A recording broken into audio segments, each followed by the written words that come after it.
ロシア軍の占領地は連続して減少。ウクライナの領土奪還は確実に進んでいます。そしてプーチン大統領は暗殺を恐れて自分の身の回りにある監視カメラの電源を切るようにと指示したとのことです。皆さんごきげんよう、上川薫です。今回取り上げる話題はウクライナ情勢。戦局の転換点は先月だったなと確認することができる状況になりました。ロシア軍がじわじわと占領地を拡大していた状況から逆にウクライナの方がじわりじわりと領土を奪還することができているのです。今回の動画ではそうしたウクライナの状況の好転について取り上げていきます。また、ウクライナ情勢についての話ですが、同時に中東情勢とかなり密接につながっている部分もあるので、そのことも合わせて解説をしていきましょう。まず最初に取り上げるのは、ウクライナの領土奪還が確実に始まっていることです。前線における戦いというのは今や大きく突破して、ロシア軍が占領地を一気に拡大したり、逆にウクライナがそうした前線突破を果たして一気に取り戻すといったような劇的な状況が起こりづらい状況となっています。両軍ともに多くのドローンを使っていますし、また塹壕や装甲車両が乗り越えるのが難しいかなり深い溝なども両軍ともに整備しているからです。そのような前線はなかなか動きづらい状態なわけですが、それでもウクライナは領土の奪還を進めています。ウクライナのシェルスキー総司令官は今年に入ってからで見ると600平方キロメートルの領土を奪還したと発表しています。そして5月だけで見た場合においては、ロシア軍が自分たちが占領したと主張する領土よりも、ウクライナが取り戻した面積の方が多い状態となっています。ただし、領土奪還のための反撃をするということは、それだけ激しい戦いが各地で起こることとなります。そのため、両軍の戦闘回数は開戦以来、最も多い状態となったとのことです。ただ全体として見ればより大きな打撃をロシア軍に与えることができました。死傷者数については月間で31,500人前後、亡くなった人と負傷者の割合は亡くなった人が6割ちょっとで負傷者は3割ちょっとというような状態でした。通常であれば負傷者の方が圧倒的に多くなるのがこれまでの戦争でしたが、今ウクライナの戦場では逆の状態となっています。そのためロシア軍の前線における惨状を目にした後方勤務の将官はあまりにもひどい状態に絶句したという話が流れてきています。この話については本当かどうか誰も裏付けは取れていないのですが、そのような話が生まれるぐらいのひどい状態となっています。前線においては一旦ドローンによる攻撃を受けて身動きが取れなくなると味方が助けてくれないといったこともあって自決する兵士の姿がたびたび映像で流れるようになりました。なんでロシア軍は傷ついた兵士を助けに来てくれないかといえば、例えば車両で救い出そうと思えば、大きな移動物は目立ちますから、すぐにドローンがやってきて攻撃が始まってしまいます。また、一人の負傷者を運ぶにも、最低でも2人ぐらいは必要になってしまうことから、助けに行って長い時間戦場にいることが、それだけ被害が拡大する危険性もあるわけです。そうしたこともあって、負傷して戦場に取り残された兵士はもう誰も来ないだろうというふうに諦めてしまうというわけです。ちなみにこうした兵士については生死不明で処理されてしまったり、場合によっては逃亡兵扱いされてなかなか遺族にお金が出てこないといったような問題も発生しているそうです。続いては先日行われたウクライナ軍による弾薬庫に対する攻撃。サンクトペテルブルグから40キロ程度離れた場所にある弾薬庫。従来から考えれば国境からはものすごい離れた場所にありますから、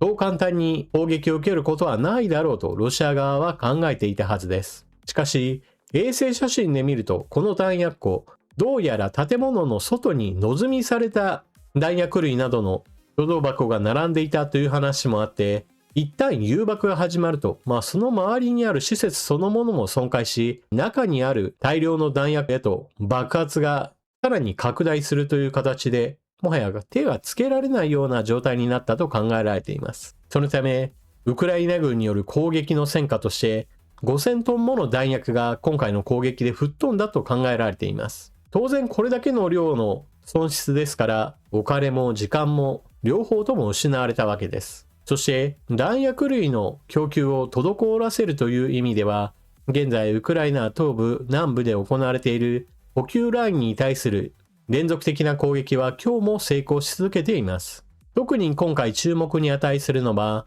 補給物資を運ぶ路線の一つが麻痺した可能性があるというニュースです。クリミア半島との出入り口あたりには沼地なような場所が広がっていたりして、限られた場所でしか出入りができないような状態です。主だった路線は2つあり、その1つの路線の橋に対する攻撃を行いました。こうした攻撃は以前であれば、長射程のミサイルが必要であるなといったような話があったわけですが、現在では国産のドローンが使用されました。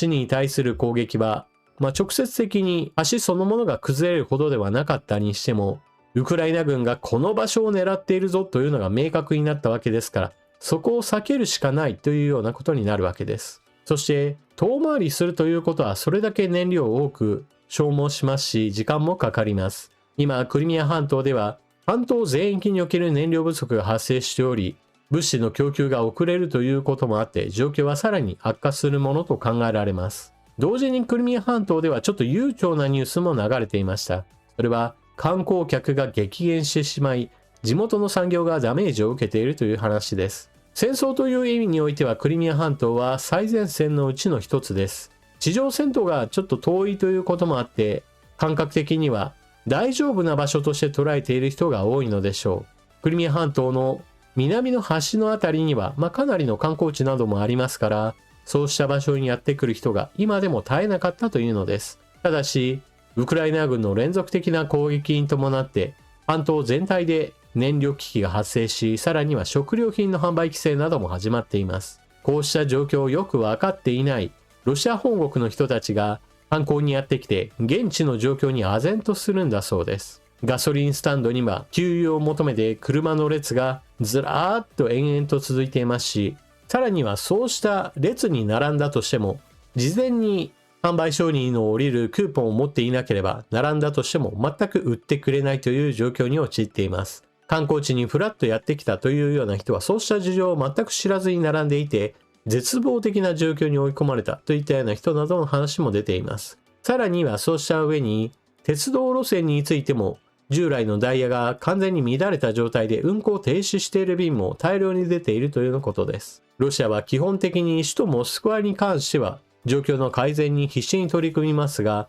それ以外のプーチン大統領の気にしない場所においては完全に放置されるような状況に陥っています。では、首都から離れた場所の燃料危機を全く放置しているプーチン大統領、近況のニュースとしてはこんなものが入っています。自分の身の回りの監視カメラの電源を切れ、もしかしたらそうした監視カメラをハッキングされて行動が把握されるかもしれない、暗殺される危険性が高まってしまうというような話が出ています。独裁国家においてどの国においてもそうなのですが、国民に対する監視活動といったものは国の総力を挙げて行われるものです。中国もそうですし、北朝鮮なんかもそうでしょう。そしてロシアについてもソ連時代からほとんど変わらない監視社会です。ただし、そうした国民を監視するために用意したカメラ類がハッキングされて、他の国の人たちにしてみれば情報を得るための宝の山になっている危険性があります。プーチン大統領の周りで監視カメラを切るような話が出てきたのは、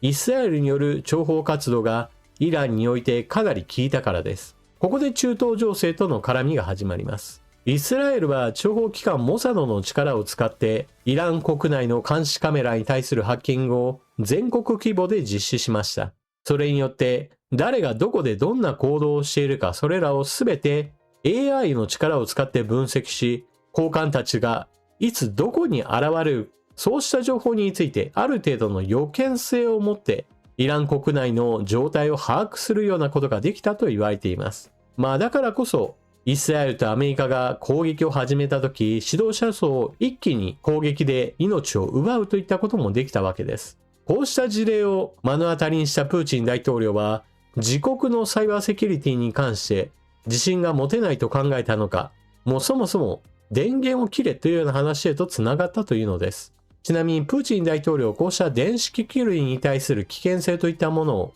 かなり神経を尖らせているとのことで、スマートフォンは持っていないし、さらには自分が使うパソコン類などについてもほとんど縁がないんだそうです。そのために誰かからの報告といったものを元にして情報を入れているとされています。しかし人間というのはプーチン大統領に対して心象を悪くされたら困るなというような気持ちが働いて、都合の悪い状況についてはなるべく隠してしまうということが発生しているわけです。ですからここ最近のプーチン大統領が現実の状態を知らない危険性があるという話をしているのは、そのような背景情報があるわけです。そしてもう一つ、中東情勢の変化がウクライナに追い風を与えています。それはオイルマネーがウクライナに流入していることです。アメリカ・イスラエルによる攻撃が始まった時、イランは周辺国全体に対する大型ドローンシャヘドを使った攻撃を行いました。この時、イランの対岸のサウジアラビアや UAE といった国々は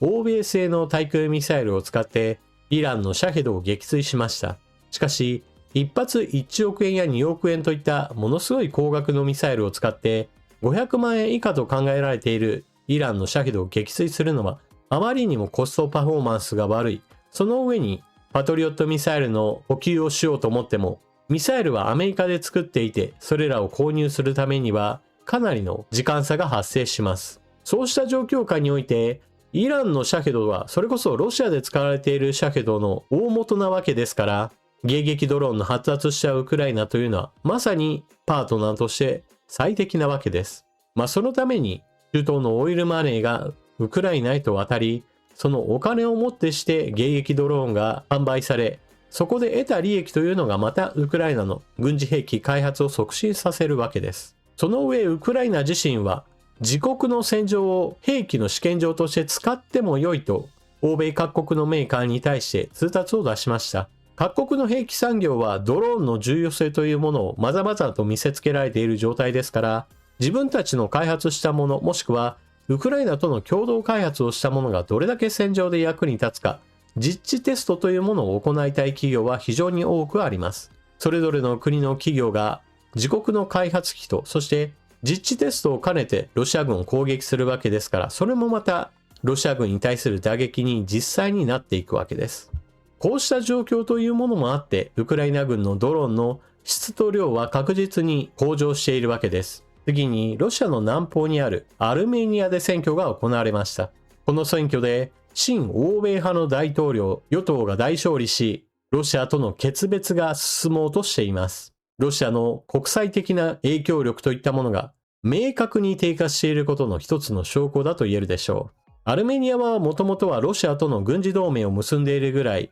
そしてかつてのソ連という枠組みで言えば、同胞という意識もあったはずです。しかし、アルメニアは隣国との間において、ナガルノカラバフで紛争を抱えており、それだけにロシア軍をある程度頼っていた面があります。ところが隣国との戦いが始まった時にロシア軍は全く力を貸しませんでした。それによってナガルノカラバフにいた人々は一斉に追い立てられて、アルメニアは大敗北するといった出来事があったのです。経済的に言えばアルメニアは小さな国であり、ロシアのガスに頼っている面があります。ですから、経済的な面だけで言えば、ロシアと離れるのは得策というわけではありません。しかし人々は、もうロシアに頼るのは絶対やめた方がいい。彼らを頼ったとしても何の意味もないし、自分たちにとって得になることはないと判断したのでしょう。そのためアルメニアは今、欧米との関係を強化しています。そして、アルメニアと明確に手を結ぼうとしているのが